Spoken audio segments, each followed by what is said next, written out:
네, 오늘은 창세기 92번째 시간입니다. 제목은 우물 곁에서 말씀의 범위는 창세기 29장 1절에서 6절까지를 오늘 공부하도록 하겠습니다. 우리는 오늘 야곱을 통해서요, 인생에 있어서의 세 가지 단계를 우리가 알 수 있습니다. 항상 믿음의 사람들은 그 세 단계를 거칩니다. 첫 번째가 장막에서 거했던 바로 그 야곱의 모습입니다. 이때는 아버지 이삭과 성격이 강한 그 리브카 어머니의 보호 아래 살았던 그러한 평탄하게 살았던 야곱입니다. 이제 그는 집안의 머리가 되고자 형으로부터 장자권을 샀습니다. 그리고 어머니 리브카와 함께 그렇게 연합해서 아버지 이삭을 속여서 그리고 형에게 주어질 그러한 축복마저도 본인이 빼앗아 버립니다. 어쨌든 야곱은 말이죠, 어떤 목적을 위해서 수단과 방법을 가리지 않는 바로 그러한 삶을 살고 이제는 에서로부터의 생명의 위협을 받고 하란으로 이제 떠나게 됩니다. 자, 이제 하란에서의 그러한 삶, 그 삶이 이제 두 번째 야곱의 인생입니다. 야곱은 하란으로 가던 중에 들판에서 잠을 자다가 주님을 만납니다. 이때부터 그는 육신적인 삶이 아니라 영적인 삶으로서의 삶의 전환기를 맞습니다. 야곱은 주님으로부터 직접적인 약속과 복을 받았습니다. 그리고 그는 그 하나님을 만난 바로 그것을 하나님의 집, 하나님의 대문이라는 베델이라는 이름을 지었습니다. 베델. 그곳에서 그는 하나님을 만났습니다. 그러나 하나님을 만났어도 그의 인생에 있어서 변한 것은 없었어요. 인생이 갑자기 변화돼서 복받고 평탄대로가 그 앞에 깔려진 것이 결코 아니었습니다. 하란에 갔던 그의 삶은 20년 동안 계속적으로 종살이만 했었습니다. 고생을 많이 했지요. 그동안에 남에게 빼앗고 착취했던 그런 야곱이 이제는 도리어 자기가 라반 삼촌으로부터 그러한 속임당하는 삶을 20년간 살아오게 됩니다. 자, 이제 세 번째 단계의 야곱을 보십시오. 그는 이제 20년의 하란의 생활을 청산하고 아버지의 집으로 돌아옵니다. 이제 그는 아버지 집으로 돌아오는 길에 여울이죠. 야폭강에서 주님을 만납니다. 그래서 주님과 함께 맞붙어 싸웁니다. 그것을 씨름을 했습니다. 그곳의 이름을 그는 브니엘이라고 졌습니다. 브니엘. 이제 베델과 약폭강에서 주님을 만난 그 야곱은 그때부터 이름이 이스라엘이라고 불려지고 이제는 새로운 이름이 불려진 것처럼 그의 인생도 큰 변화가 있게 됩니다. 그때부터는 주님을 의지하며 살아가게 됐던 것이죠. 여러분, 크리스찬들의 대부분의 삶이 그렇습니다. 야곱처럼 세 단계의 인생을 살아갑니다. 첫 번째는 주님을 알지 못했던 시절. 두 번째는 주님을 만났지만 육신적인 삶을 살았던 바로 그런 시기. 그리고 세 번째는 다시 주님 앞에서 변화되는 삶을 살아가는 바로 그러한 영적인 삶을 살아가는 3단계를 말하고 있는 것입니다. 자, 이제 본문 말씀 보겠습니다. 창세기 29장 1절입니다. 그때 야곱이 자신의 여정을 떠나 동쪽 백성의 지역 가운데로 들어왔더라 라고 했습니다. 자, 베델에서 하란까지의 그 거리는 800km입니다. 800km. 800km를 만약에 여러분들께서 하루에 30에서 40km를 보통 그렇게 걸을 수가 있는데 장정들은 그렇게 걸을 수 있어요. 그래서 군 복무 중에서도 40km 완장군장을 하죠. 자, 30-40km 갖다 걸어서 800km를 간다고 했을 때 대략 베르시바에서 거기까지는 20에서 27일간의 그러한 기간이 걸립니다. 자, 가는 기간에 야곱은 주님으로부터 약속을 받았어요. 그리고 이 야곱도 주님께 서원을 했습니다. 이제 그는 동쪽 백성의 지역, 바로 그 하란으로 들어왔습니다. 그것에 도착을 한 겁니다. 그것은 어머니가 살던 바로 그 지역이었습니다. 어머니의 외가가 있는 바로 그 지역이었어요. 메소포타미아의 넓은 광야, 바로 그것을 파단 아람이라고 했습니다. 그것을 다른 말로 하란이라고 했습니다. 자, 이제 야곱은 형의 분노를 피해서 잠시 피난을 왔습니다.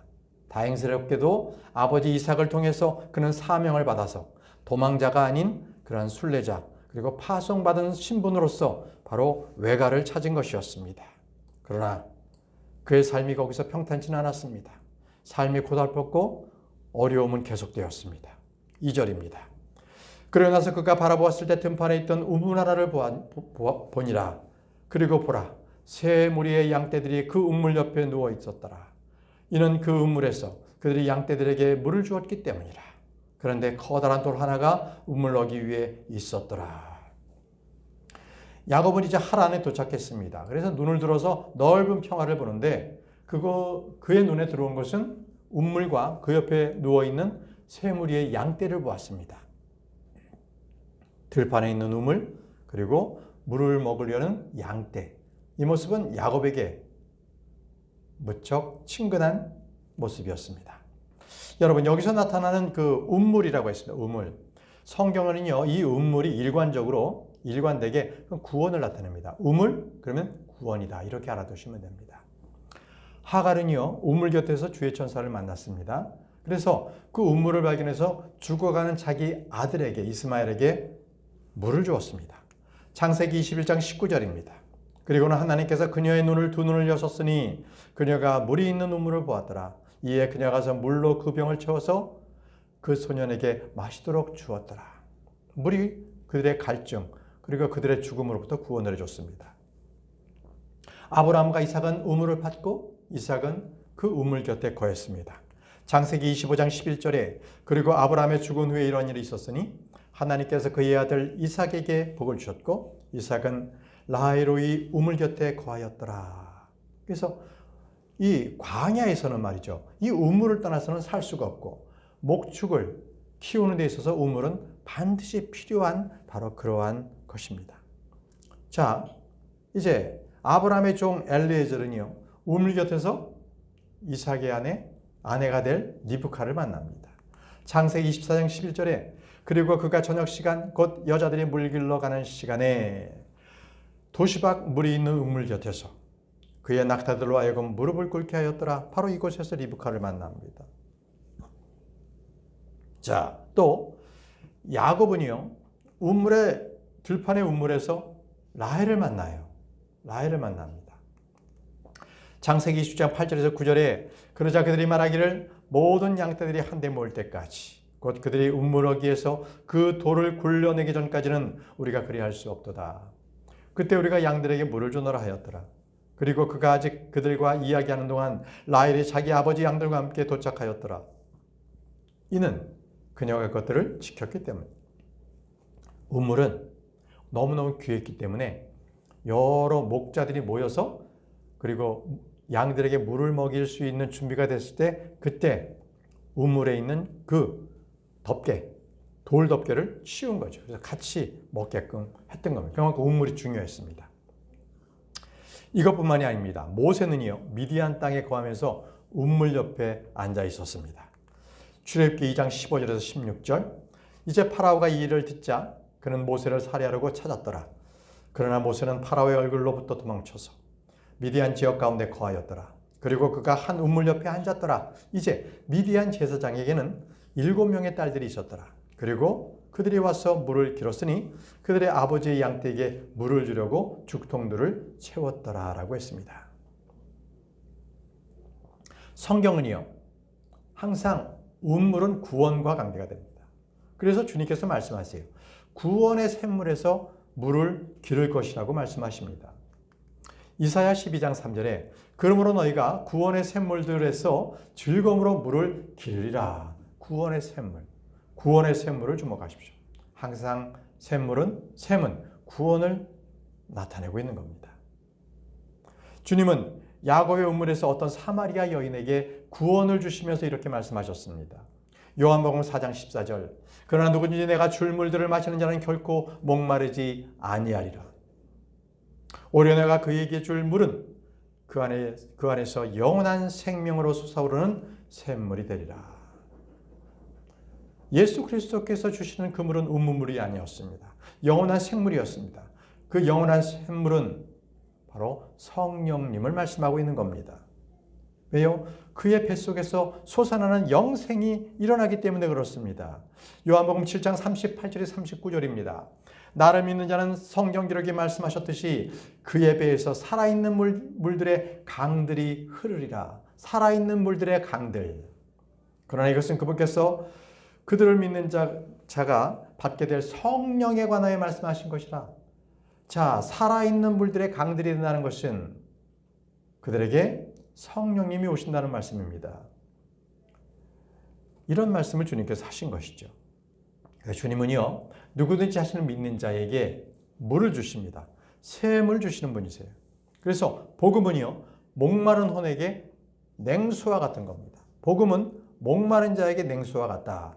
잠언 25장 25절, 목마른 혼에게 냉수들 같이 먼 나라에서는 좋은 소식도 그러하도다. 좋은 소식, 굿뉴스, 복음입니다. 가스펠의 좋은 소식이 바로 복음입니다. 목마른 혼에게 냉수들 같이 죄인들에게 복음이 전달되는 거예요. 그게 좋은 소식, 바로 복음입니다. 여러분, 주의 말씀은 영입니다. 생명이십니다. 요한복음 6장 63절 말씀에 되살아나게 하는 것은 영이라 육신은 아무것도 유익하게 하지 아니하느니라. 내가 너에게 전한 말들 그것들은 영이요 그것들은 생명이라. 주님께서 우리에게 주시겠다고 하는 것은, 그 말씀은 바로 우리에게 영을 주시는 거예요. 새로운 생명을 주시는 것입니다. 그래서 주님은요, 메마른 땅에 큰 물을 부어주듯이 우리에게 복을 주시는 분이십니다. 우리에게 복을 주시는 분이세요. 이사야 44장 3절 말씀, 이사야 44장 3절입니다. 이는 내가 목마른 자 위에 물을, 메마른 토양 위에 큰 물들을 부어줄 것이기 때문이라. 내가 너희 씨 위에 나의 영을 너희 후예 위에 나의 복을 부어주겠노라. 큰 물들을, 그리고 나의 복을 부어주겠다고 말씀하십니다. 여러분, 저와 여러분들에게 복을 주시는 분은 종교 지도자가 아닙니다.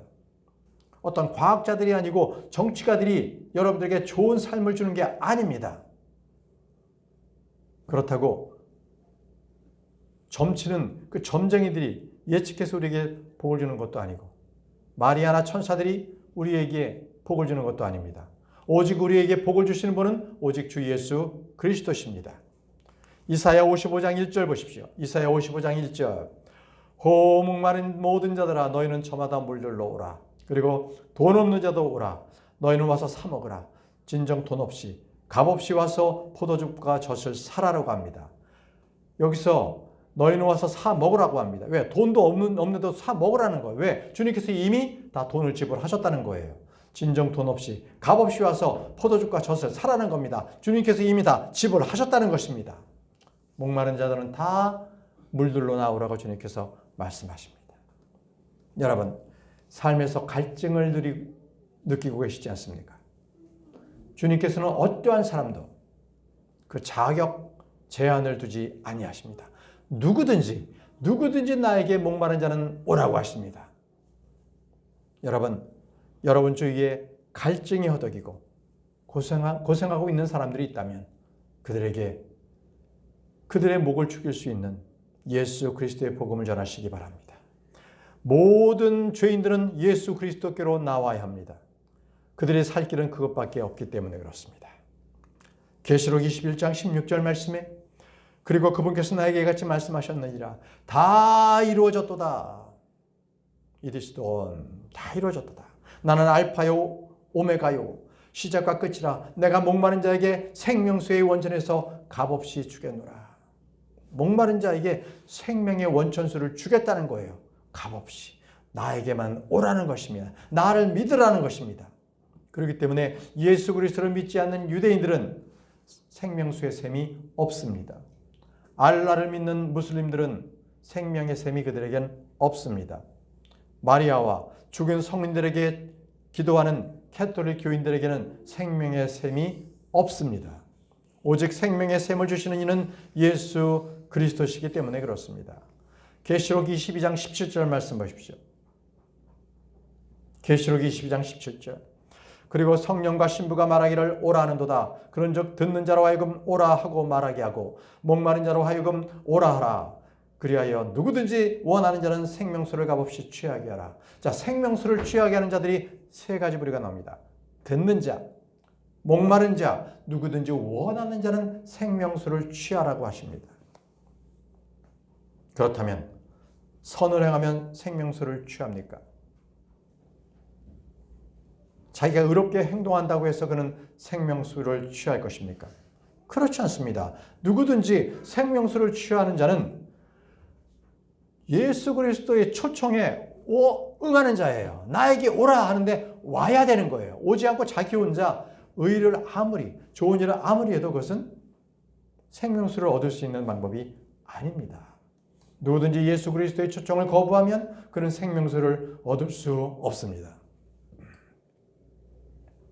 여러분, 예수 그리스도를 믿을 때 바로 생수가 주어지는데 그 생수는 바로 성령님이십니다. 생수는 주님께서 말씀하시는 그 말씀이 바로 생명수입니다.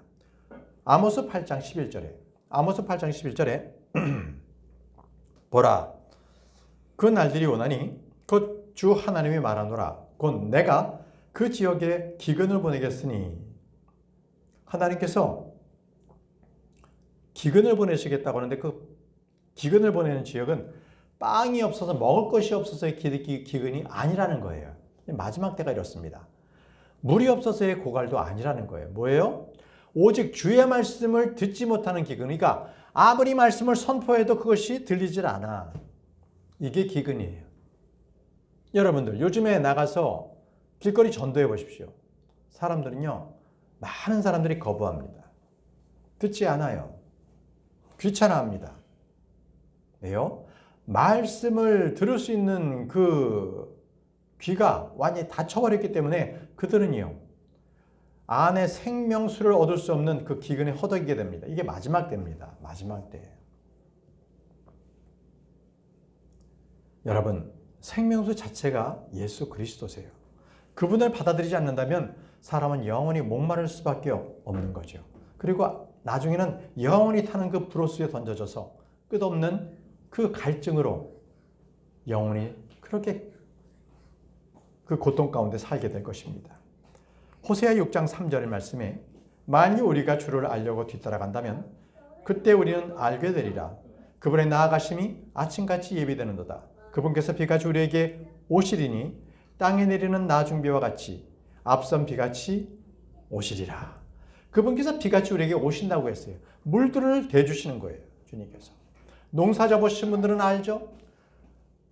이른 비 그리고 늦은 비가 얼마나 중요한지를 잘 아실 거예요.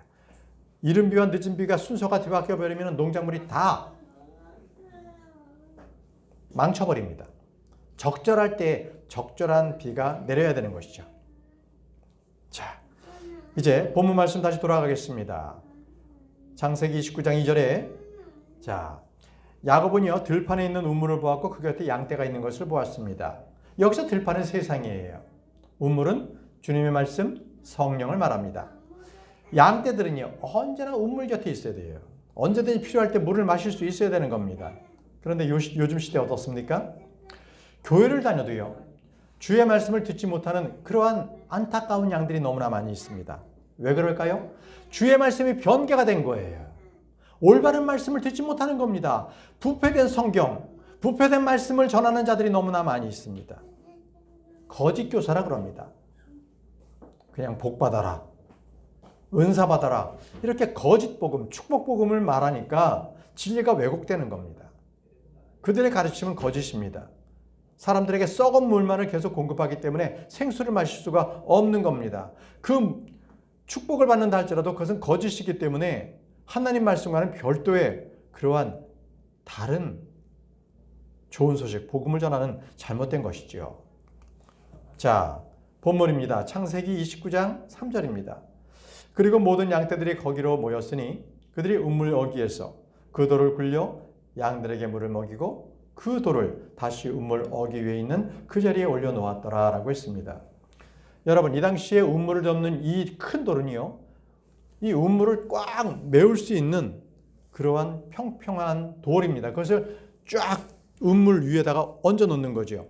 그리고 이 돌 한가운데는요, 구멍이 뚫려 있습니다. 이 구멍 역시도요, 다른 둥글 돌로 그걸 막아가지고 비와 먼지를 막아주는 역할을 했던 겁니다.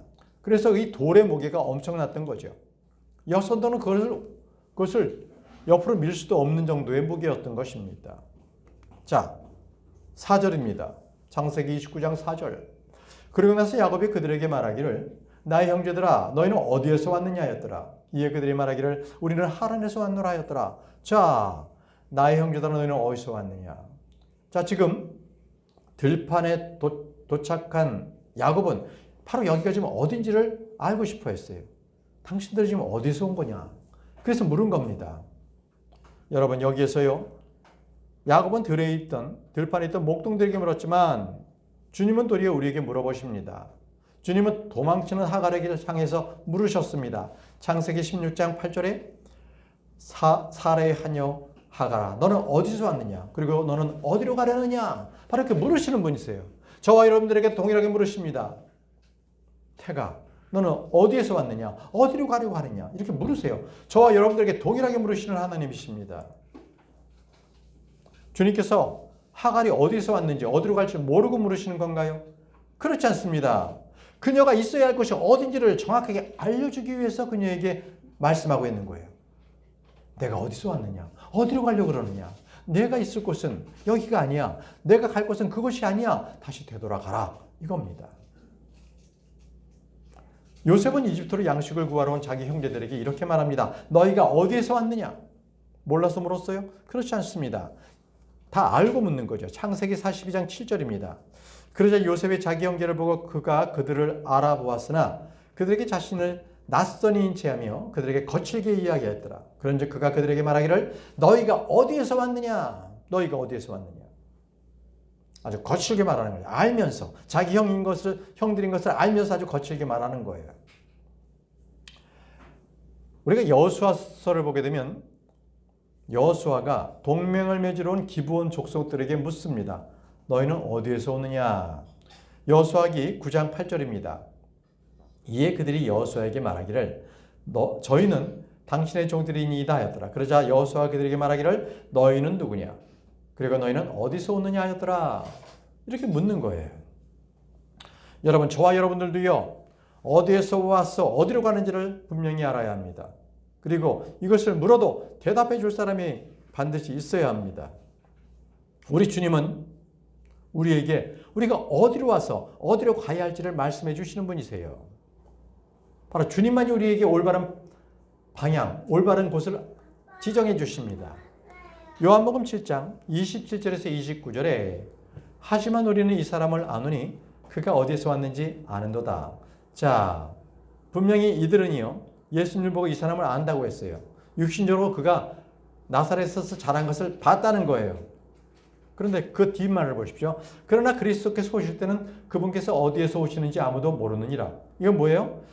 예수님께서 그리스도께서 와 계시는데 그들은 정작 육신적인 예수 그리스도만을 알고 하나님의 아들인 예수 그리스도를 모르는 거예요. 그래서 그리스도께서 오실 때 그분께서 어디로 오시는지 어디서 오시는지 우리는 모르겠노라. 이렇게 얘기하는 거예요. 그때 예수님께서 이렇게 말씀하셨어요. 너희가 나를 알며 또 너희는 내가 어디서 왔는지도 아느니라. 그런즉 나는 스스로 온 것이 아니니라. 나는 나를 보내신 분은 참되시며 너희는 그분을 모르느니라. 그러나 나는 그분을 아노라. 이는 내가 그분으로부터 왔으며 그분께서 나를 보내셨기 때문이라. 내가 나를 봤다면 나를 보내신 하나님을 바라봐야 된다는 것입니다. 예수 그리스도는 혼자 오신 분이 아니에요. 보내신 분이 있는데 바로 그것은 하늘에 계신 하나님 아버지라는 거예요. 나를 본 자는 하나님 아버지를 본다는 것이죠. 사람들은요, 예수님께서 어디서 왔는지 안다고 말하면서 그리스도는 정작 어디서 오시는지 자기네는 모른다고 얘기하는 거예요. 그래서 우리는 쉽게 알 수 있어요. 예수님의 말씀과 그분이 행하신 일을 본다면 우리는 분명히 그분께서 어디서 오셨는지 우리는 쉽게 알 수 있는 것입니다. 요한복음 9장 29절에서 30절입니다. 요한복음 9장 29절 30절. 우리는 하나님께서 모세에게 말씀하신 것을 아노라. 이 산대로 말하자면 우리는 그가 어디로부터 비롯되었는지 모르는도다. 그 남자가 그들에게 대답하기같이 말하였더라. 당신들이 그가 어디서부터 부렸던지 모르는데 그럼에도 그가 저의 두 눈을 열어주셨다는 것을 놀라운 일입니다. 자, 바리새파 사람들은요, 이 눈고침을 받은 그 장님이 눈을 떴는데 그에게 자기들은 예수님을 모른다는 거예요. 예수님이 어디서 왔는지 모르겠다는 거예요. 그것은 뭐냐? 그때 종교 지도자인 바리새파 사람들이었음에도 불구하고 그들은요, 하나님의 말씀에 무지했다는 거예요. 하나님의 말씀을 불신했다는 것입니다. 주님은 하늘에서부터 오셨습니다. 주님은 아버지로부터 보냄을 받으셨기 때문입니다. 여러분, 빌라도 보세요. 빌라도가 예수님을 재판했지 않습니까? 근데 재판하면서 예수님께 물었어요. 내가 어디서 왔느냐? 근데 주님께서는 아무런 대답을 안 하셨습니다. 왜요? 빌라도는요, 그것이 관심이 있어서가 아니에요. 그냥 물어본 거예요. 아무런 의미 없이 질문했기 때문에 그가 들을 수 있는 마음의 준비가 없다는 것을 아시고 예수님은 답변하지 않으셨어요. 여러분, 주님께서 어디서 오셨는지를 모르는 사람은요, 나중에 주님께 동일한 말을 듣게 됩니다. 내가 주님이 어디서 오셨는지 모른다면 주님도 나를 모르신다고 말씀하세요. 누가복음 13장 25절에 그 집의 주인이 일어나 일단 그 문을 닫으면 너희는 밖에 서서 그 문을 두드리기 시작하면서 말하기를 주여 주여 우리에게 문을 열어주소서 하느니라. 그리하면 그가 너희에게 대답하여 말하기를 나는 너희가 어디서 왔는지 모르노라. 나는 너희가 어디서 왔는지 모르노라. 얼마나 이거 비참합니까? 나는 주님을 알아요. 나는 예수님을 알아요. 그리고 아무리 교회를 열심히 다녀도 그가 예수님을 영접하지 않았다면 주님은 나중에 그를 만나서 말씀하세요. 나는 내가 누군지 모른다. 너는 나를 믿지 않았지 않았냐. 그래도 나는 너의 이름을 모른단다. 이렇게 말씀하세요. 중요한 것은 교회에서 같이 신앙생활 한다는 것이 중요한 것이 아니라 각 개인이 예수 그리스도를 영접했느냐, 그가 거듭났느냐, 이걸로서 주님은 그의 이름을 아십니다. 자, 창세기 29장 5절입니다. 그러자 야곱이 그들에게 말하기를 너희는 나홀의 아들 라반을 아느냐 하였더라. 이에 그들이 말하기를 우리가 그를 아노라 하였더라. 야곱은요, 너무나 기쁜 얘기를 들었어요. 30일 동안 이렇게 걸어와서 그 지역에서 묻습니다. 혹시 라홀의 아들 라반이라는 사람 아십니까? 그랬더니 안다는 거예요. 바로 그 지역에 사는 사람들이었었어요. 우리가 그를 안다. 얼마나 반갑습니까? 여러분, 저와 여러분들이 우리가 이 세상에 살 때 예수 그리스도를 믿으세요? 예수님을 아세요? 그랬을 때 누군가가 예, 저는 예수님 믿어요. 예수님을 잘 알고 있습니다. 얼마나 반가워요. 정말 다른 사람보다 제일 반가울 거예요. 예수님을 안다면은. 그렇죠? 우리가 어디 외국에 여행을 갔는데 보니까 한국 사람 같아. 한국 사람은 외국 나가면 옷 입은 거 보면 우리나라 사람인 걸 딱 알아요. 일본, 중국 사람은요, 우리나라 옷 색깔하고 또 틀려. 옷 입는 메시도 다 달라요. 그래서 한국 사람이 딱 알아봐요. 그래서 여행 가서 혹시 코리안이세요? 아유, 코리안? 딱 그러면 네, 저 한국에서 왔으면 얼마나 저 외국에서 같은 동족을 만났다는 게 얼마나 반가워요. 그런 거예요. 지금 야곱은요, 하란에 도착해서 바로 삼촌 라반을 찾습니다. 그러자 그 목동들이 안다는 거예요. 얼마나 반가웠겠습니까? 얼마나 반가웠겠습니까?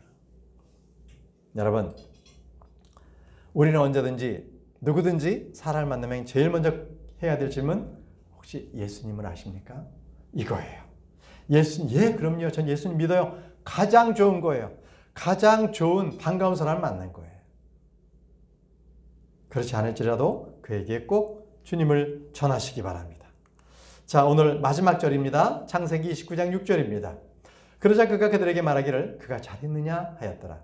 이에 그들이 말하기를 그가 잘 있노라. 그런데 보라, 그의 딸 라헬이 양들과 함께 오느니라 하였더라. 어이구, 라반을 아는 것도 기분이 좋은데 그 딸이 라헬이 지금 오고 있다는 거예요. 저기 봐라, 양떼들과 함께 오는 것이 라헬이다. 그의 딸이다. 얼마나 반가웠겠습니까? 그는요, 더 이상 그 목자들에게 물을 필요가 없었어요. 저 라헬을 보면 이제는 자기 어머니의 오라버니인 라반, 그 딸이 지금 라헬이 저기서 오고 있는 거예요. 야곱이 이 하란으로 온 이유가 뭐예요? 신부를 맞이하기 위한 거예요. 신부감을 구하기 위해서 왔잖아요. 여러분, 바로 라헬을 첫 번째 바라봅니다. 그런데 이 라헬이 나중에 야곱의 아내가 됩니다. 야곱과 라헬은 우물 곁에서 그들의 사랑이 시작이 되었던 겁니다. 자, 오늘은 여기까지 공부하고 마치도록 하겠습니다. 기도하겠습니다.